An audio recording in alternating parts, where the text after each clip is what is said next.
of America was formed out of a blaze of revolution in the 18th century.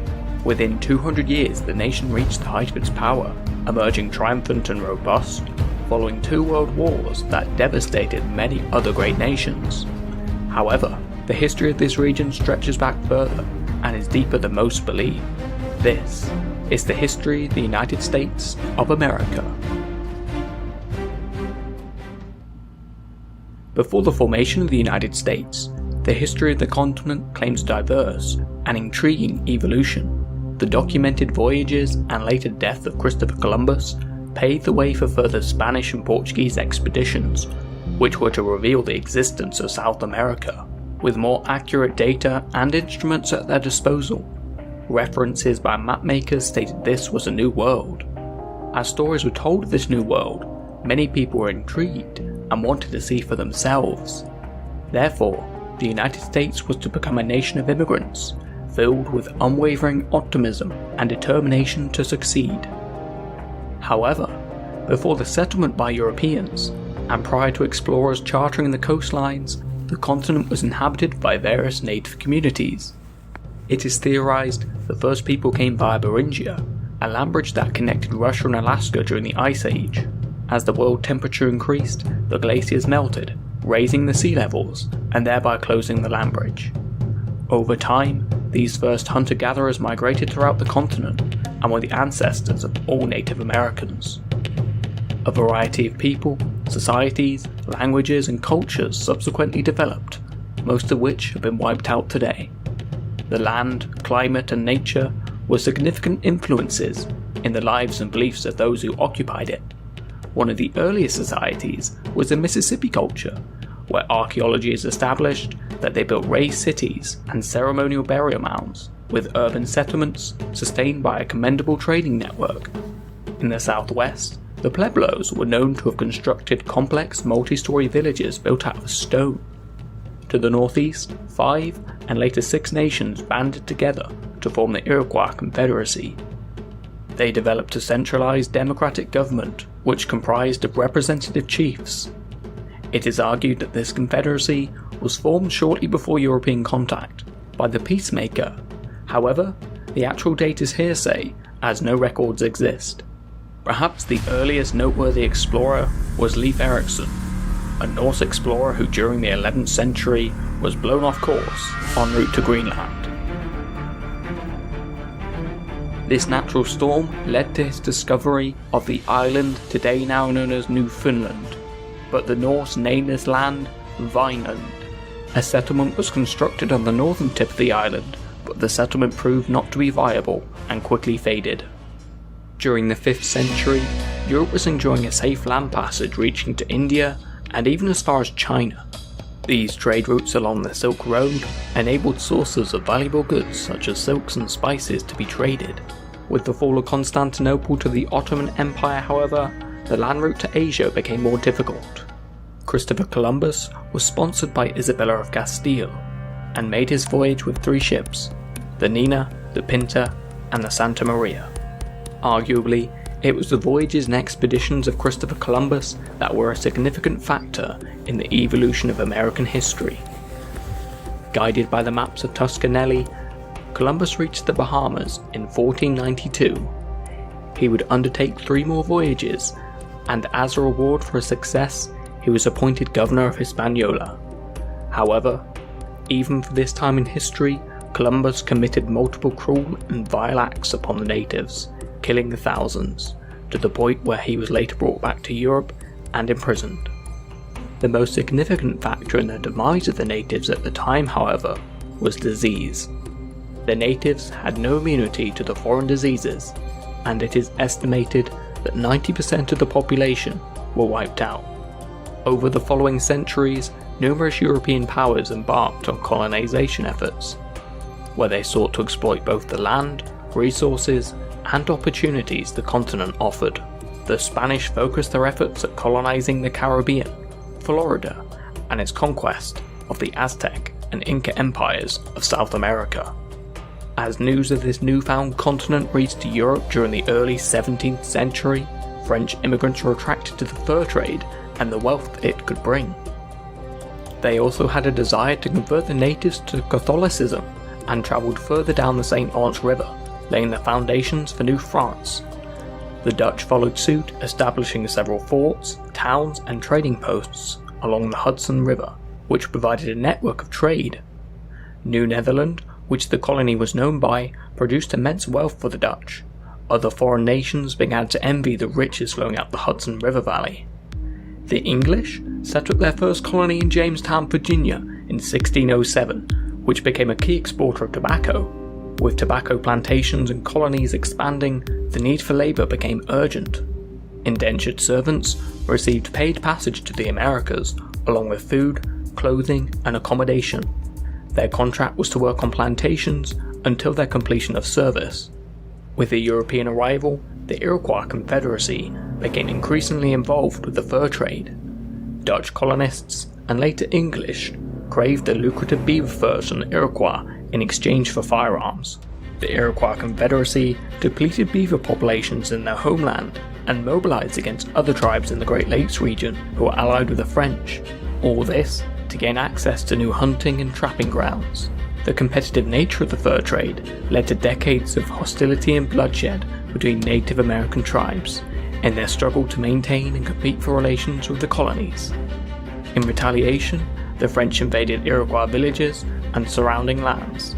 Meanwhile, the Dutch lost New Netherland to the English during the Second Anglo-Dutch War, and New Amsterdam was renamed to New York. Taxing Tim Ryan and Joe Biden's reckless spending. A resort in Florida? Ski slope? The Beaver Wars, as it was called, ended with the Great Peace in 1701, in which the Iroquois Confederacy, the British, and the French agreed to stop their campaign against tribes in the Ohio Country and allowed the evicted tribes to return to their homeland. By the mid-17th century, European ships were sailing to Africa laden with goods, which were to be traded for slaves. These slaves were transported in harsh conditions on crowded ships bound for the Americas, where they were forced to work on plantations. This resulted in more productivity for plantation owners. Further trade ships embarked to Europe, where a hungry market awaited highly priced merchandise. By the mid-18th century, France had laid claim to a vast amount of territory, whilst the English territory had evolved into 13 colonies. The English colonies were much smaller in land area compared to New France. However, they had a larger population. In 1754, the French-Indian War broke out between Britain and France over disputed lands in the Ohio River Valley. France began the construction of forts in the region. Britain sent troops to stop the construction, and conflict escalated into the 7 Years' War, a colonial war spread over several continents. The conflict ended in British victory and saw large amounts of French territory in the New World reassigned to Britain. However, following the 7 Years' War, the Crown amassed huge debts. In order to claw back monies, the British government imposed heavy taxes on the colonies. The first taxation was the Sugar Act, followed by the Stamp Act, where papers, magazines, and other documents needed to be produced in Britain and have a stamp tax on them. The colonists seriously disliked these taxes, promoting protest and boycotting of British goods. They believed that there should be no taxation without representation in Parliament. The British were forced to revoke the Stamp Act due to the negative consequences for British businesses. Instead, they introduced new taxes on glass, tea, lead, oil, which resulted in more protests, as these products were essential to the colonies. The Crown initially sent 1,000 troops to Boston to assert control. On March 5, 1770, conflict escalated when the protesters started throwing stones and snowballs at the guards of the Custom House. In the skirmish, shots were fired, killing 5 protesters, becoming known as the Boston Massacre. In 1773, disgusted by further taxation, American patriots known as the Sons of Liberty disguised themselves as Native American Indians. They boarded a British ship and began throwing tea cargo into the harbour. The British Crown, driven with anger, sent 4,000 more troops to Boston, concluding with direct British rule. The British controlled Boston, but the Americans controlled the countryside and began arming and training militias, known as the Minutemen.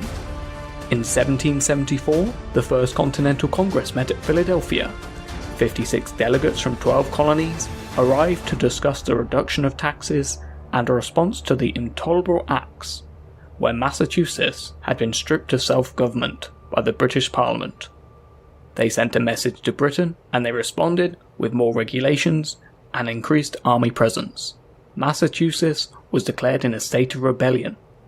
British Commander Lieutenant General Thomas Gage was ordered to disarm the rebels and arrest the leaders in the countryside. On the night of the 18th of April, 1775, Commoner Paul Revere rode ahead of British forces to warn leaders the British were coming. American militia met the British forces at Lexington, retreated back to Concord, and with more troops arriving, they overwhelmed the British, who retreated back to Boston, where the city came under siege. At the Second Continental Congress, the militias were reorganized to form the Continental Army. They appointed General George Washington as leader. Right, I need a break. I need a cup of tea. Yeah. British reinforcements arrived, led by General William Howe. The Battle of Bunker Hill saw victory for the British, but the price to pay was a substantial loss of life, and Boston remained under siege. General George Washington arrived in Boston the following month, and continued the siege through autumn and winter. In March 1776, artillery arrived. General George Washington ordered them to overlook the city, forcing the British to evacuate. Thomas Jefferson drafted up the official Declaration of Independence, and the final text was approved on July 4, 1776. A year later, they fashioned the Articles of Confederation, which served as its first constitution. Meanwhile, the rebels were waging a full-scale war for their independence. France and Spain began to support their efforts by sending supplies and weapons. Washington had moved his army to New York, and as expected, the British arrived with 130 warships and 25,000 troops. The war continued, with victories and defeats for both sides. The American victory at Saratoga would prove to be a turning point for the American Revolution, as it prompted France and later Spain to enter war openly on the side of the Americans. With French assistance, the Continental Army forced the British to surrender at Yorktown. The Treaty of Paris was signed in 1783. This recognized the independence of the United States and seized all land up to the Mississippi River. The US Constitution was drafted in 1787 and ratified in 1788, launching the United States system of government and fundamental laws. It was followed by the Bill of Rights, namely the first 10 amendments to the US Constitution, guaranteeing basic rights for citizens. The United States of America was now an independent country, with George Washington appointed as the first president in 1789. Having supported the Americans, France amassed substantial debt, which was a major catalyst for the French Revolution. Following the Revolution, the United States refused to honour the debt it owed to France, as they believed it arose from a previous regime. France was annoyed that the United States was trading with Britain when war continued to rage between them. The US strengthened its navy as France continued to attack and raid US merchant ships, leading to the Quasi-War, the undeclared war. In 1803, President Thomas Jefferson purchased French Louisiana from Napoleon at a bargain price of $15 million, doubling the size of the United States. Napoleon had won back this territory from Spain in 1800, but war with Britain was inevitable. Rather than witness the territory fall into British hands, he sold the territory to fund his military